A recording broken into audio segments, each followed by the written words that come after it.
আর এই মুহূর্তে যে গুরুত্বপূর্ণ খবরের দিকে নজর রাখবো, দেবরাজ চক্রবর্তী তৃণমূলের হেভিওয়েট কাউন্সিলর গ্রেফতার।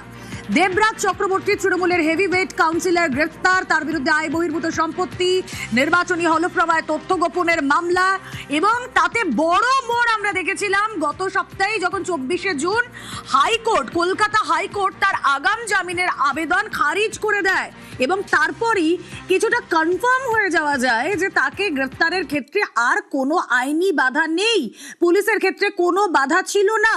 তবে হ্যাঁ, 4 মাসের শিশু সন্তানের কথা বিবেচনা করে দেবরাজের স্ত্রী তথা তৃণমূলের প্রাক্তন বিধায়ক অদিতি মুন্সিকেও আমরা দেখি যে আগাম জামিন তাদের মঞ্জুর করে দেয় আদালত। কিন্তু দেবরাজ চক্রবর্তীর আগাম জামিনের আবেদন, অর্থাৎ যে রক্ষা কবচ দেবরাজ চক্রবর্তী চাইতে গিয়েছিলেন আদালতের থেকে, তা খারিজ হয়ে যাওয়ার পর নিশ্চিত হওয়া গিয়েছিল যে দেবরাজ চক্রবর্তীর গ্রেফতারি হয়তো শুধু সময়ের অপেক্ষা। এবার গ্রেফতার দেবরাজ চক্রবর্তী। তার বিরুদ্ধে আয় বহির্ভূত সম্পত্তি, নির্বাচনী হলফনামায় তথ্য গোপনে অভিযোগ রয়েছে।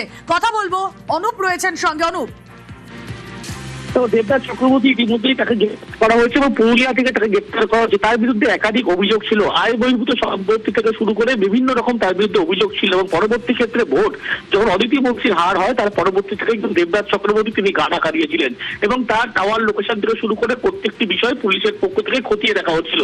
এবং এই মুহূর্তে দেবরাজ চক্রবর্তী তাকে পুরুলিয়া থেকে গ্রেফতার করা হয়েছে এবং তার টাওয়ার লোকেশন একাধিক জায়গায় যখন খোঁজ পাওয়া যাচ্ছিল না, পরবর্তী ক্ষেত্রে পুরুলিয়া এলাকা, সেখান থেকে গ্রেফতার দেবরাজ চক্রবর্তী তৃণমূল নেতা।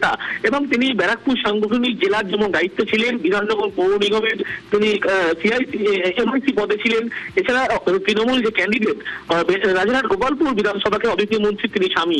এবং পুলিশের পক্ষ থেকে একদিকে বাবুরাডি থানা, অন্যদিকে বিধাননগর গোয়েন্দা শাখার পুলিশ, তারাও কিন্তু খোঁজ করে চলতো। দেবরাজ চক্রবর্তী কোনো খোঁজ যখন পাওয়া না যায়, শেষমেশ পুরুলিয়া থেকে দেবরাজ চক্রবর্তী তৃণমূল নেতা তাকে গ্রেপ্তার করা হলো।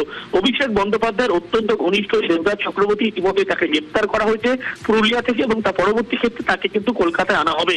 এবং সেখানে একাধিক যে টাওয়ার লোকেশন তার দেখা হচ্ছিল, ভোটের পরবর্তী ক্ষেত্র থেকে তিনি কিন্তু গা ঢাকা দিয়েছিলেন এবং তার আগাম জামিনের জন্য হাইকোর্টের দ্বারস্থ হয়েছিল। তার বিরুদ্ধে শুধুমাত্র এই ভোটের একাধিক গন্ডগোল শুধুমাত্র নয়, বিভিন্ন ভাবে তার বিরুদ্ধে অভিযোগ ছিল আয় বহির্ভূত সম্পত্তি থেকে শুরু করে কখনো নিয়োগ সংক্রান্ত দুর্নীতি মামলা তার নাম জড়িয়েছিল, অন্যদিকে ভোট পরবর্তী যে অশান্তি 2021 সেখানেও কিন্তু নাম জড়িয়েছিল।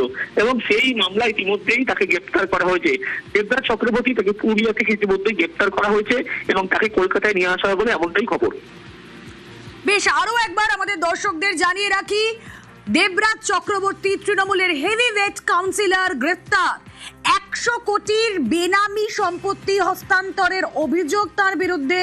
এবং আমরা দেখেছিলাম যে আয় বহির্ভূত সম্পত্তি, নির্বাচনী হলফনামায় তথ্য গোপনের মামলা তার বিরুদ্ধে।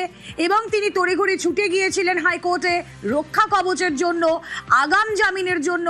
আগাম জামিন খারিজ হতে গ্রেফতার হেভিওয়েট তৃণমূল কাউন্সিলর দেবরাজ চক্রবর্তী।